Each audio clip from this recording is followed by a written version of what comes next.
மறைந்த முன்னாள் பிரதமர் மன்மோகன் சிங்கின் இறுதி ஊர்வலம் தொடங்கி நடைபெற்று வருகிறது. இன்னும் சற்று நேரத்தில் அந்த இறுதி சடங்கு நடைபெறக்கூடிய இடத்தை சென்றடையும் என்று எதிர்பார்க்கப்படுகிறது. அவருடைய இறுதி சடங்கு என்பது யமுனை நதிக்கரையில் இருக்கக்கூடிய நிகம்போத் காட் என்ற பகுதியில் மன்மோகன் சிங்குடைய இறுதி சடங்கு நடைபெறவுள்ளது. சத்தியம் தொலைக்காட்சிக்கு பிரத்யேகமாக கிடைத்த அந்த புகைப்படங்கள் மன்மோகன் சிங் இறுதியாக மருத்துவமனையில் அனுமதிக்கப்பட்ட போது எடுக்கப்பட்ட அவருடைய கடைசி புகைப்படங்கள் சத்தியம் தொலைக்காட்சிக்கு பிரத்யேகமாக கிடைக்கக்கூடிய புகைப்படங்களை தற்போது நாம் திரையில் பார்த்துக் கொண்டிருக்கிறோம். மன்மோகன் சிங் உடல்நலக் குறைவு காரணமாக டெல்லி எய்ம்ஸ் மருத்துவமனையில் அனுமதிக்கப்பட்டு தொடர்ந்து அவருக்கு சிகிச்சை அளிக்கப்பட்டு வந்தது. இந்நிலையில் அப்போது அவர் எய்ம்ஸ் மருத்துவமனையில் அனுமதிக்கப்பட்டு அவருக்கு சிகிச்சை அளிக்கப்பட்ட நிலையில் அவர்கள் எடுக்கப்பட்ட புகைப்படம். பொதுவாக மன்மோகன் சிங் பொறுத்தவரையில் தலைப்பாகையோடு தான் அனைவரும் பார்த்திருப்பார்கள். அவருடைய புகைப்படங்கள் அவர் வெளியில் எங்கு சென்றாலும் தலைப்பாகையோடு தான் அவர் செல்வார். சீக்கிய மத முறைப்படி அவர் எப்போதும் தலைப்பாகை அணிந்திருப்பார். ஆனால் அவர் மருத்துவமனையில் அனுமதிக்கப்பட்ட போது அந்த தலைப்பாகை இல்லாமல் எடுத்த இந்த புகைப்படம் என்பது சத்தியம் தொலைக்காட்சிக்கு பிரத்யேகமாக கிடைக்கப்பெற்று அதை திரையில் நாம் பார்த்துக் கொண்டிருக்கிறோம்.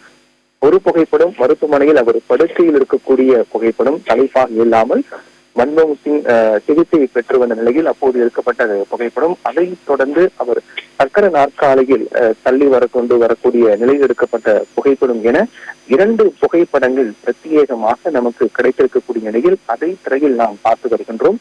மன்மோகன் சிங் நீண்ட நாட்களாக உடல்நலக்குறைவு, வயது முதிர்வு காரணமாக உடல்நலக்குறைவால் அவதிப்பட்டு வந்தார். அவ்வப்போது அவர் மருத்துவமனைக்கு சென்று சிகிச்சை பெற்று வந்த நிலையில் டெல்லி எய்ம்ஸ் மருத்துவமனையில் கடைசியாக அவர் டெல்லி எய்ம்ஸ் மருத்துவமனையில் அனுமதிக்கப்பட்டு தொடர்ந்து சிகிச்சை பெற்று வந்தார். அந்த சிகிச்சை பெற்று வரக்கூடிய நிலையில் எடுக்கப்பட்ட அவருடைய கடைசி புகைப்படத்தை நாம் திரையில் பார்த்துக் கொண்டிருக்கிறோம். ஒரு புகைப்படம் அவர் தலைப்பாகை இல்லாமல் அந்த படுக்கையில் படுத்துக் கொண்டிருக்கும் போது எடுக்கப்பட்ட, அந்த சிகிச்சை பெற்று வரும்போது எடுக்கப்பட்ட புகைப்படம். மற்றொரு புகைப்படம் சக்கர நாற்காலியில் அவர் சிகிச்சை அளிப்பதற்காக ஒரு இடத்திலிருந்து மற்றொரு இடத்திற்கு சக்கர நாற்காலியில் தள்ளி கொண்டு வரும்போது எடுக்கப்பட்ட புகைப்படம் என 2 புகைப்படங்களை பிரத்யேகமாக நாம் திரையில் பார்த்துக் கொண்டு வருகின்றோம். முன்னாள் பிரதமர் மன்மோகன் சிங்குடைய இறுதி சடங்கு எப்படி நடைபெறும் என்ற கேள்வியும் தற்போது அது அந்த இறுதி சடங்கை பொறுத்தவரையிலும் சரியாக 11:30 மணி முதல் 11:45 மணிக்குள்ளாக யமுனை நதிக்கரையில் இருக்கக்கூடிய நிகம்போத் காட் என்ற பகுதியில் அவருடைய இறுதி சடங்கு முழு அரசு ராணுவ மரியாதையோடு துப்பாக்கி குண்டுகள் முழங்க முழு மரியாதையோடு நடத்தப்பட இருக்கின்றதற்கான ஏற்பாடுகளும் செய்யப்பட்டு வருகின்றன. அதற்கு முன்னதாக காங்கிரஸ் கட்சியினுடைய தலைமை அலுவலகத்திலிருந்து அவருடைய உடலானது ஊர்வலமாக எடுத்துக்கொண்டு வரப்படுகிறது. இன்னும் சற்று நேரத்தில் யமுனை நதிக்கரையில் இருக்கக்கூடிய நிகம்போத் காட் என்ற பகுதியில் அவருக்கான இறுதி சடங்கு நடைபெற்று அவருடைய உடல் தகனம் செய்யப்பட இருக்கிறது. சீக்கிய மத முறைப்படிதான் இந்த இறுதி சடங்கு நடைபெறும் என தெரிவிக்கப்பட்டிருக்கிறது. அதாவது மறைந்த முன்னாள் பிரதமர் மன்மோகன் சிங் சீக்கிய மதத்தை சேர்ந்தவர் என்பது நாம் அனைவரும் அறிவு ஒன்றுதான். அதனால் சீக்கிய மதத்தின்படி இறுதி சடங்குகள் நடைபெற இருக்கின்றன. எனவே அவருடைய இறுதி சடங்குகள் அதன்படி சீக்கிய மத முறைப்படியே செய்யப்படலாம் என்றும் எதிர்பார்க்கப்படுகிறது. இது கடைசி பிரார்த்தனை, அதாவது சீக்கிய மத முறைப்படி ஒருவருடைய இறுதி சடங்கு என்பது கடைசி பிரார்த்தனை என்று அவர்கள் அழைப்பார்கள். அதாவது இறுதி சடங்கை சீக்கிய மத முறைப்படி இது கடைசி பிரார்த்தனை என்று அவர்கள் அழைப்பார்கள். அப்படியே கடைசி பிரார்த்தனை என்பது நடைபெற உள்ளது. அப்படி சீக்கிய மத முறைப்படி சொல்ல வேண்டும் என்றால் மறைந்த முன்னாள் பிரதமர் மன்மோகன் சிங்குக்கான கடைசி பிரார்த்தனை என்பது நடைபெற உள்ளது. சீக்கிய மதத்தில் இருக்கக்கூடிய இறுதி சடங்கு, சீக்கிய மத முறைப்படி நடைபெறக்கூடிய இறுதி சடங்குகள், அது தொடர்பான மரபுகள் மற்றும் சடங்குகள் சற்று வித்தியாசமாக இருக்கும் என்று சொல்லப்பட்டிருக்கிறது. தொடர்பான தகவல் நாம் சேகரிக்கும் போது நமக்கு கிடைத்த தகவல்கள் இது. மன்மோகன் சிங்கை பொறுத்தவரையில் அவருக்கு 3 மகள்கள் இருக்கிறார்கள். இவருடைய மன்மோகன் சிங்குடைய மூத்த மகள் உபீந்தர் சிங்குக்கு 65 வயதாகிறது.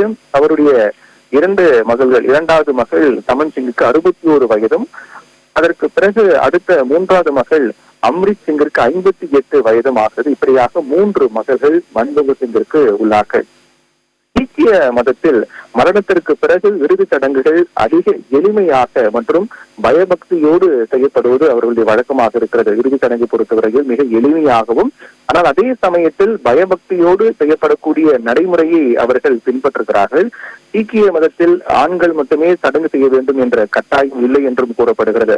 சீக்கிய மதத்தை பொறுத்தவரையில் ஆண்கள் தான் இறுதி சடங்கு செய்ய வேண்டும் என்ற கட்டாயம் இல்லை.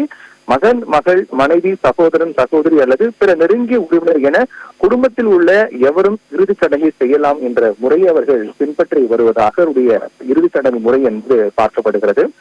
சீக்கிய மதத்தில் மகள்களுக்கு சம உரிமை வழங்கப்பட்டிருக்கிறது. அதனால் மகள் தனது பெற்றோருக்காகவோ அல்லது வேறு எந்த உறவினருக்கோ இறுதிச் சடங்கு செய்யலாம் என்றும் சீக்கிய மதத்தில் ஆன்மா அழியாதது என்று நம்பப்படுகிறார்கள். ஒருவர் இறந்தாலும் கூட அவருடைய ஆன்மா என்பது அழியாது என்று சீக்கிய மத முறைப்படி நம்பிக்கையாக இருக்கின்றது. மரணம் என்பது உடலை கைவிடுவது மட்டும்தான் என்றும் ஆன்மா என்றும் அழியாது என்றும் சீக்கிய மத முறைப்படி நம்புகிறார்கள். அதனால் இறுதிச் சடங்கு எந்த ஒரு பெரிய அளவிலான சிறப்பு நபர்களும் கலந்து கொள்ள வேண்டும் என்ற கட்டாயம் எதுவும் இல்லை. இறுதிச் சடங்கு பொறுத்தவரையில் குறிப்பிட்ட சிலர் இருந்தே ஆக வேண்டும் என்ற கட்டாயம் முற்றிலுமாக சீக்கிய மத முறையில் மாறுபடுகிறது. அவர்களை பொறுத்தவரையில் மரணம் என்பது உடலை கைவிடுவது மட்டும்தான், ஆன்மா என்றும் அழியாதது என்று சீக்கிய மத முறைப்படி நம்பப்படுகிறது. அந்த நம்பிக்கையின் அடிப்படையில் தான் மறைந்த முன்னாள் பிரதமர் மன்மோகன் சிங் உடலுக்கான இறுதிச் சடங்கு என்பது நடைபெறும். மன்மோகன் சிங் உடலுக்கான இறுதி சடங்கு என்பது சொல்வதை விட அவருடைய மத முறைப்படி என்று சொல்லும் என்றால் கடைசி பிரார்த்தனை நடைபெற உள்ளது. மன்மோகன் சிங்கிற்கான கடைசி பிரார்த்தனை நடைபெற உள்ளது. உடல் மட்டுமே கைவிடப்படுகிறது, ஆன்மா என்றும் அழியாதது என்று அவருடைய மத முறைப்படி இருக்கிறது. இப்படியாக மறைந்த முன்னாள் பிரதமர் மன்மோகன் சிங்குடைய இறுதி சடங்கு என்பது நடைபெற உள்ளது.